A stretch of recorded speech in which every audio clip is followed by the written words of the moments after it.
Dan apa yang Ustaz tanya kepada Syekh Ustaz? Ustaz tanya dalam satu masjid, Assalamualaikum Fadilatul Syekh. Ustaz sebut Profesor Dr. Muhammad Rugi. Dia profesor yang mana majlis ulama di Morocco. Dan dia adalah di antara yang dipanggil oleh Bank Negara Malaysia untuk datang menjadi panel penyemak di Bank Negara Malaysia. Jadi Ustaz mesej dengan dia. Ustaz kata, Fadilatul Syekh, arju binallah an takuna fi ahsanil hal. Aku doakan kau semoga kau dalam keadaan sihat, dalam keadaan selamat. Indi soal, aku ada beberapa soalan. Hal yumkinuna nata'amal ma'al ghairul muslimin. Boleh tak aku ni bermuamalah dengan orang yang bukan Islam di dalam satu perniagaan? Ustaz tulis ni, mesej dia ada. Di dalam satu perniagaan yang mana perniagaan ni halal.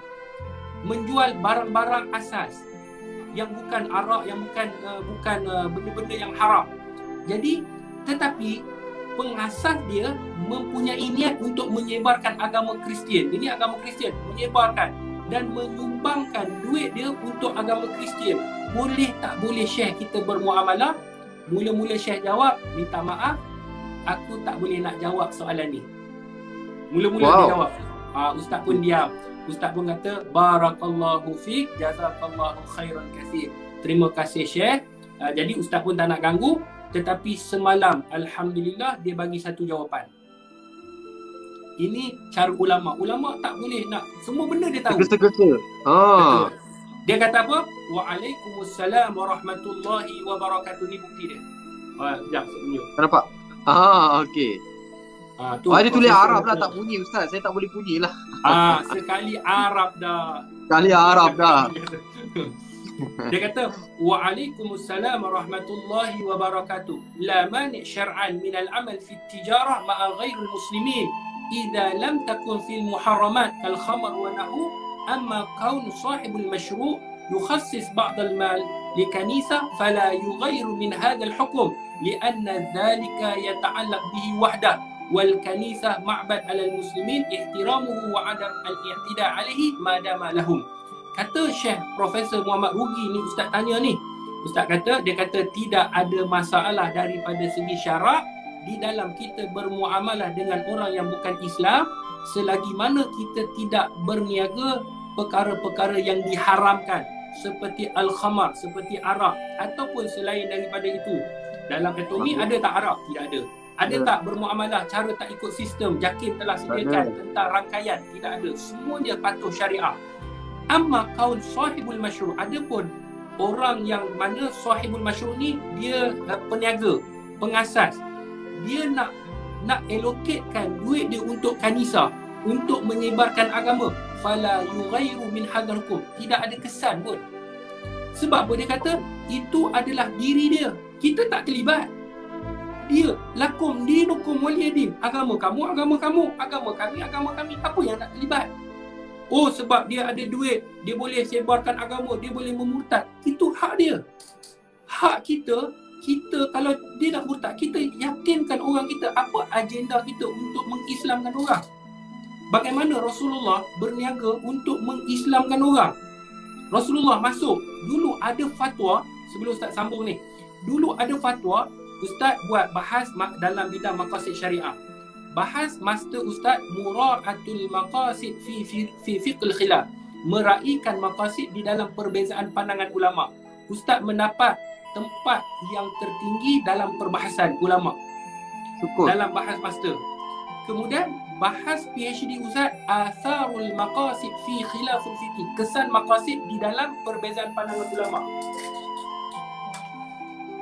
Ustaz ambil kitab ni 800 muka surat. Okey, Masya Allah. PhD, Atharul Maqasid fi Khilaful Fiqh. Itu apa Ustaz punya? PhD. Masya Allah. 800 muka surat Ustaz tulis. Allahu Akbar, subhanallah. Dulu ulama membahaskan tidak dibenarkan orang bermusafir ataupun duduk di negara Eropah kerana negara yang bukan Islam, sistemnya bukan sistem Islam, tak dibenarkan. Tetapi ada ulama kata boleh. Pergilah ramai-ramai orang Islam pergi masuk dalam tu, dan akhirnya apa jadi? Perancis hari ini ramai orang Islam. Betul. Jerman hari ini ramai orang Islam.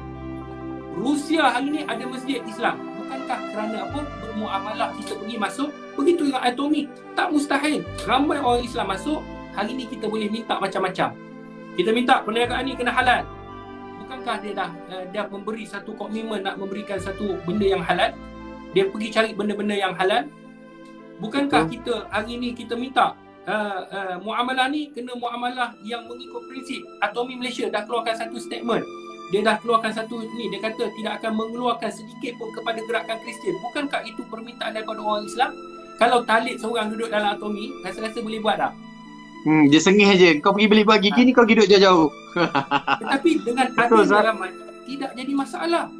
Lakum dinukum waliyadin. Agama kamu. Kenapa kita nak halang agama? Islam tak melarang kita bermuamalah dengan mereka. Mereka nak sebar, tak apa, itu lantak dia.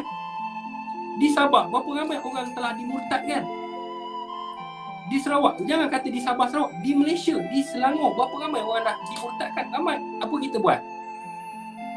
Apa kita buat hari ini? Kita tak buat apa. Patutnya kita hari ini kena bersama-sama. Perbahasan ulama tetap perbahasan ulama. Kalau mereka kata tak boleh, itu hak mereka. Kamu kata tak boleh, tapi jangan kacau yang kita kata boleh. Kita pun ada perbahasan kita. Sebab tu saya sebut, pandangan kau boleh jadi betul, tetapi boleh bawa salah. Pandangan aku mungkin salah, tapi boleh jadi betul. Jadi hari ni pandangan kita hari ni kita berbahas, ulama dah berbahaskan, dah bincangkan masalah ni. Agama kami. Sebab tu Syekh kata apa? Fala yughayru min hadzal hukum. Dia kata tidak memberi kesan, walaupun dia nak sebar, dia nak bagi duit dia, itu duit dia, hak dia. Tak memberi kesan pun. Dan dia tidak macam syarat yang dia tidak mengeluarkan kita daripada agama kita. Maksudnya dia tidak memerangi kita, dia tak keluarkan kita daripada rumah kita, tak ada masalah. Kenapa? Kita menghormatinya. Wa adamul i'tidak, kita tak bermusuhan dengannya, dan itu hak dia. Hak dia nak sebar, itu lantak dia lah dia sebar. Kita tak boleh buat yayasan Islam. Boleh? Boleh? Melainkan kalau dia kata dalam Atomi Islam tak dibenarkan. Dalam Atomi semua kena masuk dalam gereja. Itu cerita lain, tapi tak ada langsung. Sebab tu Ustaz yakin apabila kita bahas, jangan tengok daripada emosi, sentimen. Oh ni Kristian habis. Ini tak, Islam tak sebegitu. Sebab tu BMF, Buy Muslim First, bila kita sebut bagus, kita membeli produk-produk Islam dahulu bagus. Tetapi itu hanya ijtihad para alim ulama. Sehingga kan Muqati' al-Bada'i, kita orang kata boykot barang-barang, orang-orang tu pun boykot barang kan. Dulu kita ada boykot sini produk ni, boykot produk ni. Itu pun hanya ijtihad para alim ulama, bukan daripada nas yang qat'i. Mereka menggunakan dalil wa ta'awanu 'ala birri wa taqwa. Bertolong-tolonglah kamu dalam kebaikan, wala ta'awanu 'alal itsmi wal 'udwan. Jangan kamu bertolong-tolong dalam kemungkaran. Itu dalil umum. Kita tak tolong mereka membina gereja, kita tak tolong mereka untuk edarkan Bible, kita tak tolong mereka untuk pergi bagi holy water, kita tak tolong. Tetapi kita hanya bermuamalah dengan perniagaan yang halal, yang produknya halal, dan mendapat kebaikan dalam masyarakat kita. Jadi tidak menjadi masalah, insya-Allah. Hukumnya seperti mana pandangan yang kedua, hukumnya yajuz wal halal, insya-Allah. Tetapi itu pandangan Ustaz, mengikut pandangan mufti terpulang. Mufti juga berijtihad, itu terpulang kepada mereka. Tetapi kita insya-Allah apabila kita bercakap dan kita dah bertanya, insya-Allah halal dengan izin Allah.